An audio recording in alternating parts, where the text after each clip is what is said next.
Olha, a gente está vivendo uma transformação tecnológica gigantesca, talvez a maior desde a internet, viu? E tudo isso por causa da inteligência artificial, que está chegando para literalmente redefinir o jogo da sociedade como a gente conhece. E a sensação que dá é que tudo isso aconteceu de repente, né? Do nada. Mas a verdade é bem mais complexa. Essa revolução, na verdade, vem sendo construída há décadas, peça por peça, sabe? Só esperando o momento certo para explodir. Pois é, não foi mágica. O que a gente está vendo é tipo uma tempestade perfeita. São três forças, sabe? Três coisas muito poderosas que vinham correndo em paralelo e, de repente, se encontraram no momento exato. É como se os planetas da tecnologia tivessem se alinhado para criar algo que nunca existiu antes. E a prova disso está bem na nossa cara. É só olhar para as maiores empresas de tecnologia. De repente, uma empresa de hardware, a Nvidia, aparece lá no topo, brigando de igual para igual com o Apple e Microsoft. Peraí, como assim? Isso é muito mais que uma dança das cadeiras no mercado. É um sinal claríssimo de que uma nova era começou. Beleza? Então vamos entender isso a fundo. Vamos destrinchar esses três ingredientes cruciais que formaram essa tal tempestade perfeita e trouxeram a gente até aqui. Pensa assim, são três pilares: o motor, o combustível e a faísca. Cada um deles teve um papel fundamental, sabe? Insubstituível. E foram eles juntos que destravaram esse potencial absurdo que a gente está vendo na inteligência artificial hoje. A história do motor é ótima, porque ela começa com um herói que ninguém esperava. A GPU, o processador feito para videogame. Para entender a diferença, pensa o seguinte: a CPU, o processador normal, é tipo um chefe de cozinha 5 estrelas. Ele faz uma tarefa super complexa por vez, com perfeição. Já a GPU? A GPU é um batalhão de cozinheiros. Cada um faz uma tarefa simples, mas eles fazem milhares de tarefas ao mesmo tempo. E para treinar a IA, é exatamente disso que se precisa. E aí vem a grande sacada, a jogada de mestre da Nvidia. Lá em 2007, eles lançaram um software chamado CUDA. E por que isso foi tão revolucionário? Porque de uma hora para outra, qualquer pesquisador no mundo podia usar uma placa de vídeo de videogame para fazer computação super complexa. Basicamente, eles democratizaram o acesso a um poder que antes era só de supercomputadores.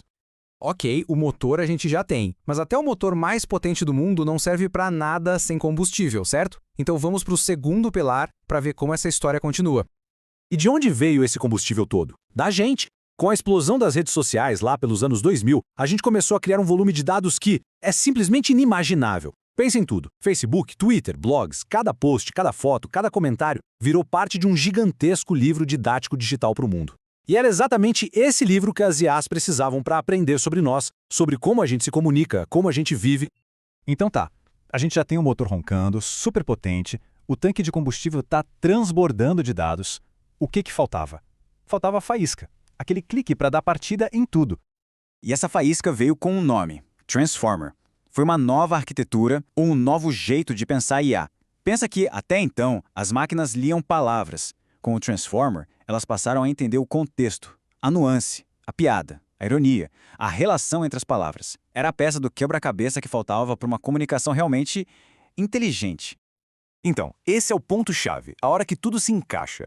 A OpenAI pegou a arquitetura Transformer, alimentou com aquela quantidade absurda de dados da internet e colocou tudo isso para rodar na potência das GPUs. E o resultado foi o ChatGPT. E, bom, naquele momento, o mundo mudou para sempre. Certo, a tempestade perfeita chegou. Mas e agora? Na prática, o que isso significa para o nosso dia a dia, para o nosso trabalho? Vamos dar uma olhada no impacto mais imediato disso tudo. A coisa é tão grande que tem gente importante como o próprio CEO da Nvidia dizendo que não vai ser mais preciso aprender a programar. A ideia é que a programação vai se tornar uma conversa, uma linguagem natural entre humanos e máquinas. É uma mudança radical de pensamento. Mas, na prática, o que está acontecendo agora é que a IA está virando uma assistente. E que assistente? Para quem programa, por exemplo, é como ter um estagiário genial do lado. Alguém que escreve o código chato, corrige os errinhos e libera o programador humano para focar no que realmente importa. A criatividade, a arquitetura do sistema, resolver os problemas grandes de verdade. E olha, esse mesmo padrão está acontecendo nas áreas criativas. A IA não está chegando para substituir o artista. Ela está se tornando uma nova ferramenta superpoderosa para acelerar, para inspirar, sabe? Para gerar ideias, para testar composições, para economizar horas de um trabalho que antes era todo manual. Mas nem tudo são flores, claro. Essa revolução é incrível, mas a tecnologia ainda está longe de ser perfeita e ela traz junto uma série de desafios. E desafios bem grandes que a gente vai ter que encarar de frente. Um dos problemas centrais tem um nome até curioso: alucinação. É quando o modelo de IA simplesmente inventa coisas. E o pior, ele inventa com uma confiança que assusta. Ele te dá uma informação completamente falsa como se fosse verdade absoluta. E isso, claro, torna esses sistemas pouco confiáveis para qualquer tarefa que exija precisão. E não são só as falhas técnicas, não. A adoção em larga escala, no mundo real, está sendo mais lenta por outros motivos. As empresas estão cautelosas, existem debates éticos enormes sobre o uso dos nossos dados, e já dá para ver um gargalo de hardware chegando aí no futuro. E esses exemplos aqui mostram bem o tamanho do risco.